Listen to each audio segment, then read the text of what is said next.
Hello, everyone, and thank you for tuning in right now. This is Slasher, a new podcast just for us horror junkies and any other film lovers. I'm your host, DJ Campos, and for tonight's episode, we are doing a triple feature that will have some special guests / friends from around campus as we discuss our perspectives on various beloved films. Now, without further ado, I want you all to stay seated and keep your eyes peeled for Slasher.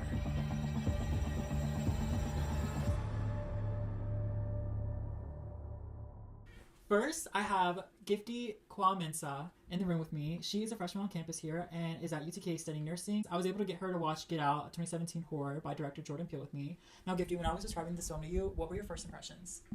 I already heard about the movie, but it's like I didn't really know how like messed up it was really gonna be. I don't know, it was weird, and like you talking about it, I didn't know if I was actually gonna enjoy the movie. You know. After watching the film Get Out, was there any scenes that like you could relate to on a personal level, or like at all that like a scene that you were like, wow, I've heard something like similar to this? I would say like a lot of black people are usually like, I don't know, taken advantage of or sort of disregarded or discarded by people who feel you're superior to black people.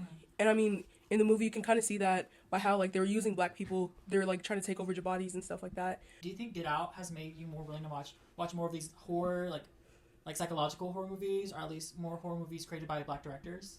Yeah, I feel like the movie was really able to like show the black struggle and sort of communicate it in a way where people who might not be black would be like, oh my gosh, that's really drastic. And you know, they might sort of understand like black people actually go through stuff like that every day, and it's not really talked about. So I feel like, yeah, I would watch more horror movies, especially by black directors. So second, I have Nathan Schroeder, who is a poli-sci major that's minoring in Japanese. Godzilla is a movie created in 1954 and created by director Ishiro Honda. Okay, thank you.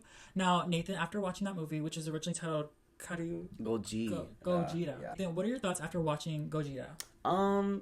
Personally, I liked it. It's different than the kind of film that I watch.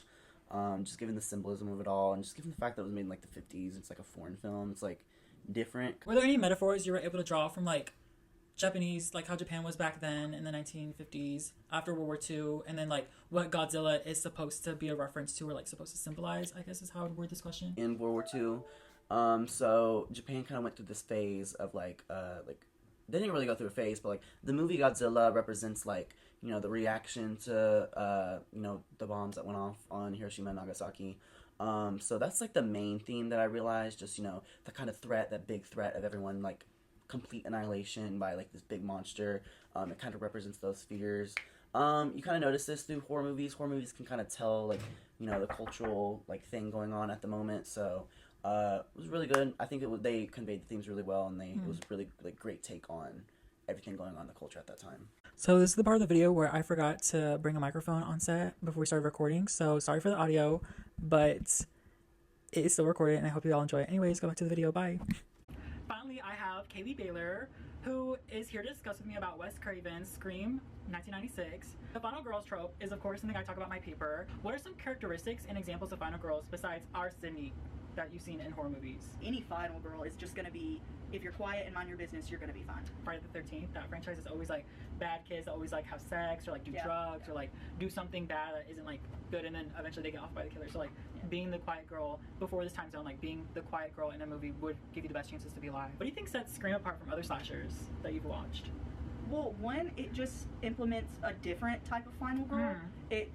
She's more relatable for sure. Yeah. She's not too tame, but she's not too crazy that she relates to the other characters. She's just normal. She's a normal girl. How do you think like it has revolutionized like what horror is today? So I definitely think that it's a good example of how it shows writers like how to write characters, how to make characters. Like just going back to the final girl being so relatable.